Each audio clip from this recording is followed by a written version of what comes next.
More exciting time to be part of uni life. For most, university marks an important milestone for students.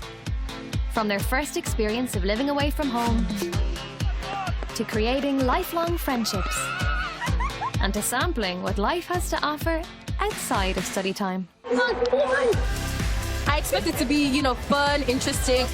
Cameras exclusively followed students and staff from 8 universities as they journeyed through an unforgettable year of challenges, new experiences, and celebrations. We graduated! This is My Uni Life. This week in My Uni Life, we meet TU Dublin design students who are helping create a valuable leisure space in their local neighbourhood. I'm going to take the pressure and turn it into hard work. We are with University of Galway students who are training for the challenges of frontline emergency care. And Connor, could you start CPR, please? We meet UL staff whose food and kind words have become a staple of life on campus. They know me by name, I know them by name, they know other people by name. And we look at a new software course there that is helping create the workforce of the future. I wish I was back in my student days.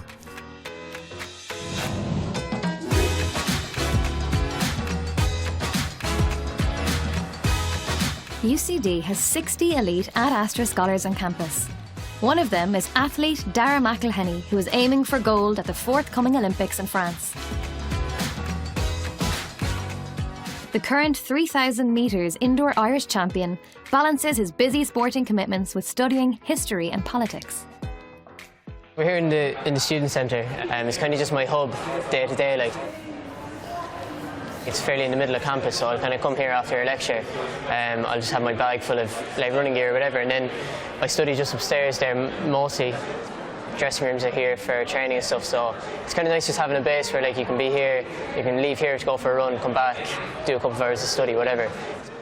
I'm studying history and politics. Mainly just picked it because I kind of got the idea that it would be a course that I could do that would allow me to kind of focus on my running more so.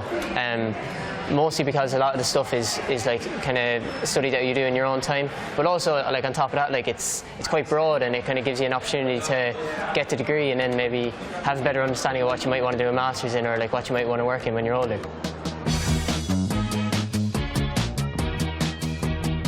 It's start of term on the UCD campus, and the university's sports calendar is already up and running.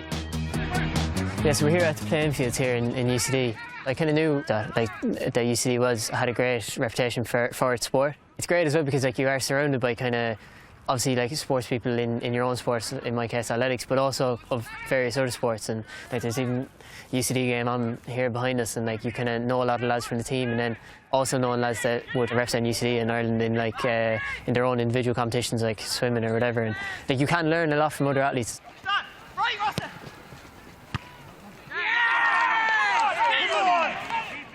Kind of being surrounded by so many high quality athletes since I came in first year has definitely kind of got me to the point where now I'm in fourth year, and I kind of feel like I have a much better understanding of what goes into your sport, why you do certain things that you do in order to get better. It has been a long journey for Dara since his early triumphs in track and field with his local running club in West Cork. So I got into running when I was very young, kind of 8 or 9 years of age. I kind of had my foot stuck in everything when I was younger, playing all different types of sports, but always just went down to the local athletic club kind of once or twice a week and enjoyed it when I was younger, Yeah, then I kind of made a decision when I was about 15 that I was going to give it a proper go, and I haven't looked back since. So I've got both my parents and my 4 brothers, and they're all big into it, a lot of them, my older brother runs as well, and my younger brother, he's only 9, but he's definitely coming through, and he'll be one to watch in the future.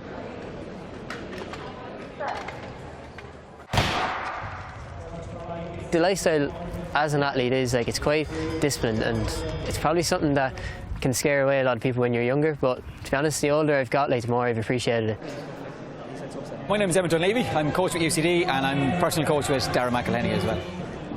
So a typical week for Dara would be training probably 12 to 14 times. He'd run on his big volume weeks.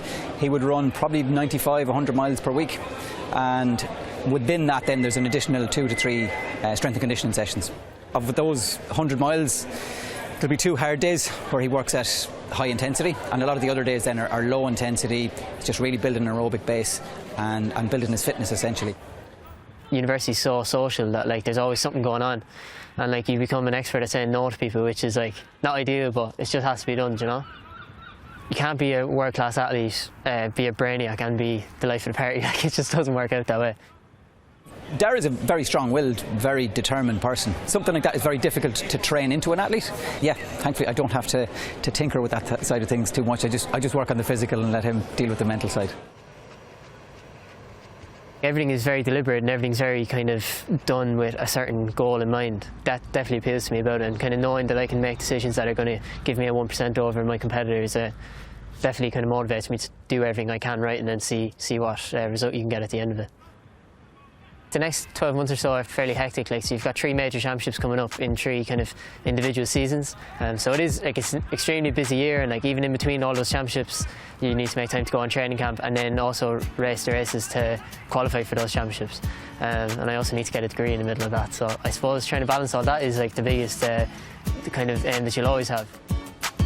We catch up with Dara later in the series as he bids to defend his indoor national title.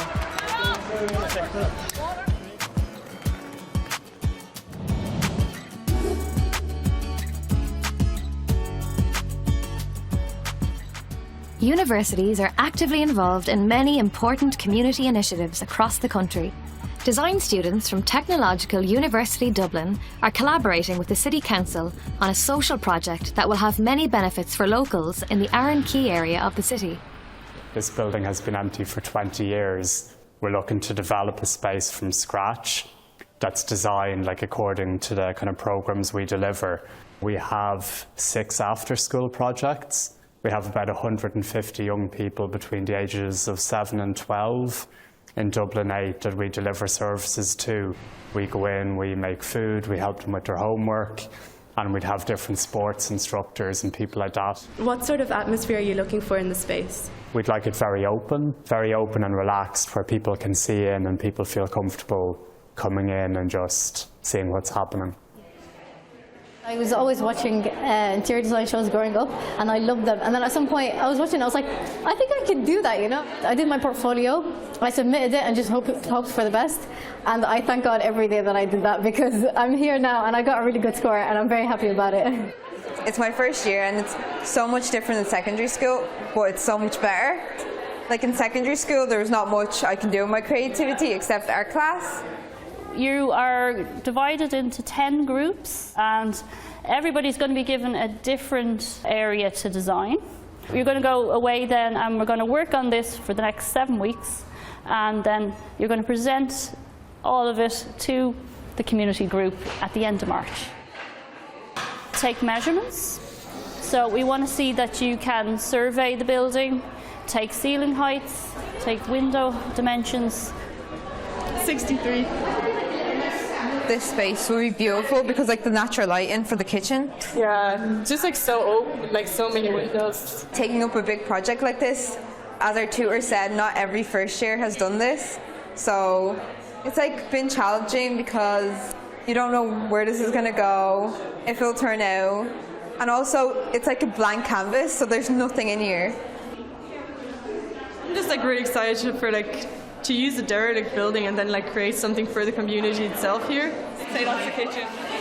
Group 1 have the bigger responsibility to be making the floor plan for both the first floor and the second floor. So then they decide where the rooms are going to be, like the kitchen, the theatre, the art room.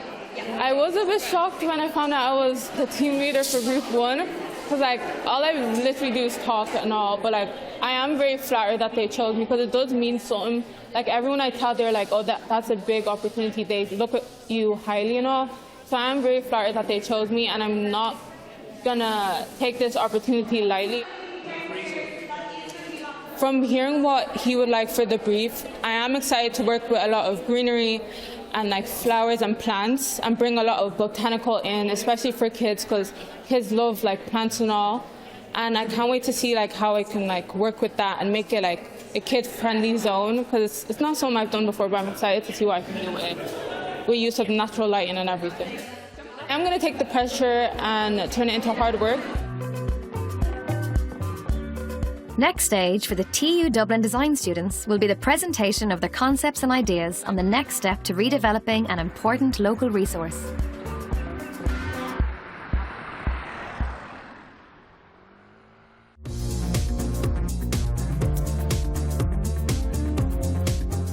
Cardiovascular, you're on cardiac there, yeah, perfect, and clicked. In the west of Ireland, the University of Galway is partnering with the Galway University Hospital in cutting-edge training that will have long-term benefits for patients in trauma care. The purpose of the simulation is to support what they do in clinical practice. So they have an opportunity to practice and rehearse, and they have an opportunity to see and do things that they could never have with a real patient because they just wouldn't be allowed to do certain skills and to see certain emergencies or be involved or be immersed. The simulations that we get to do in our clinical years of medicine really help to our learning, and they let us embed ourselves in real life scenarios that we will encounter as interns and as doctors, and help prepare us for the sometimes scary patient encounters we might get. Having simulation on this scale in an undergraduate programme is not normal in Ireland, and having your simulation facility on a clinical site and in a university is a real strength for us, and we're the only place that have it. Now, do you want me to come over? You have to pull that really, really hard. Ella Murphy is leading the latest healthcare simulation exercise. The way we run it is we do take people who are working on shift and we take them in for training. So you come in to work. We often run this first thing in the morning, so you haven't started your actual clinical role yet. You come in, do the simulation, and then go straight back to work. Okay. You have a lot of high spec equipment, and you can really create a high fidelity. So what that means is a real environment. So whether it's touching a patient and they can actually move, or whether it's that you can hear a patient when you listen to their heart, or they can even smell things or see what we call moulage, so fake burns or fake injuries, that really makes people engage in the role and feel like it's real. Do everything you would normally. We'll tell you if there's something you can't do, so just go ahead and do it. So, you ready? Any questions? Yep. Right. So our patient has arrived. As the team get to work, another layer of realism is added. Today my role was actually the voice of the mannequin, to make the mannequin back to life. Sorry, sir. Any pain in your back? So you have seen me screaming and kind of moaning in pain. Participants go in, they can be a little bit quiet or a little bit nervous going into the room, and the voice of the patient can actually bring them back into the scenario and actually get the scenario going. So the scenario that we were facing was a young man in a road traffic accident that his car actually plunged into the water. He ended up having multiple injuries from his head, his chest, his abdomen, his pelvis and his legs. He was hypothermic, which makes things very complicated to manage. Super. We have air entry on both sides in our lungs. We have a wound to our right side of our chest. We have clearly got an open fracture to our right femur. Okay. It's very stressful to be in a simulation, so you know every time we do it you don't know what is about to happen in it. I don't feel a pulse. Abdul, can we get the defib please? And Connor, could you start CPR please? Some pads on this gentleman. They're very realistic and they allow us to, I suppose, practice a lot of skills that some we do very often and we do every day, and then other skills that we don't get to do very often but are very important, that when someone comes that they need us to do a certain procedure on them. These things can happen and do happen to people in real life, and they're things that we want to be ready for them. I love working in the emergency department. I love the chaos. I love everything about it. The fact that you don't know what's coming in the door. I need to keep an eye on what the people in the room are doing to the patient or the mannequin, and judging on what they do, what medications they give, or what kind of treatment they give the patient, I need to change the mannequin's OBS or vital signs to reflect that. So guys, we got a pulse, but he's not breathing by himself, so I'm just going to keep on bagging him. With the condition of the patient stabilised, Ella winds up the session. Right, okay, perfect. Yeah, theatre aware. We might pan scan him first on the way up. We'll get ortho involved as well. That's great, thanks guys. We'll perfect, get up now. Thank you. All right.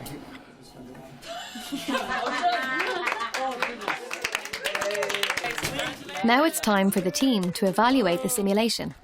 We do a really detailed debrief, so that means we sit down afterwards, ask everyone how they felt during the scenario, and we kind of go through learning points. We got through all the steps pretty well, so from that point of view I think we did really well. Well done, team. It's really important psychologically that people feel safe doing simulation, because if you don't, you won't do it again because you feel like people might be making fun of you, or that you don't feel comfortable making mistakes, and that it's a test, whereas it's not. It's supposed to be somewhere where everyone can learn safely and make mistakes, and then we discuss it afterwards and talk about all the things we can do next time and learn from there. This is an incredible learning resource and methodology for students and for the hospital. It is the power of it where you can train undergraduates and postgraduates and everybody together, and they can see each other training and continuing to learn. I think it's so important for students to see that once they qualify, it's lifelong learning. We're always improving. Things always happen in healthcare that we need to address. So we're just doing some investigation. Once I think I finish medical school, I would love to continue with the simulations. I think as a working professional, there will always be room to grow and room to understand. And if I'm working with my future colleagues, I think it'll let us work in a situation that we might face in a real life setting. However, doing it in a safe, simulated environment allows us to work through any challenges we may have.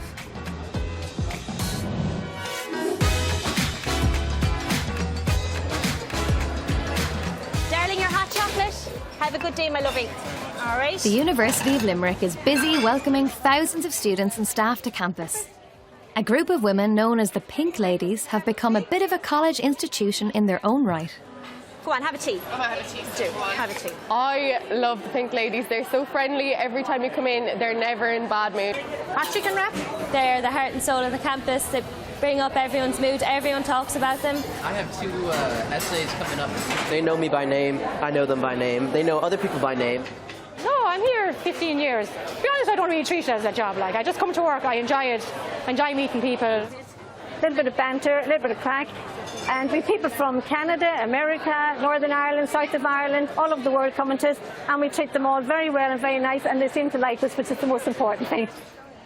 Everyone, when they find out that I work here, are like very jealous. I don't have a pink shirt yet. I've been waiting for 3 years now, so it's a long time coming, but I think maybe my graduation gift from the ladies will be a pink shirt, and I'll wear it around campus for a bit of celebrity appeal. Vegetarian quiche Lorraine, homemade. Because we have a lot of vegetarians, we have a lot of vegans, so we try to cater for all diets. They do really good sausage rolls for breakfast.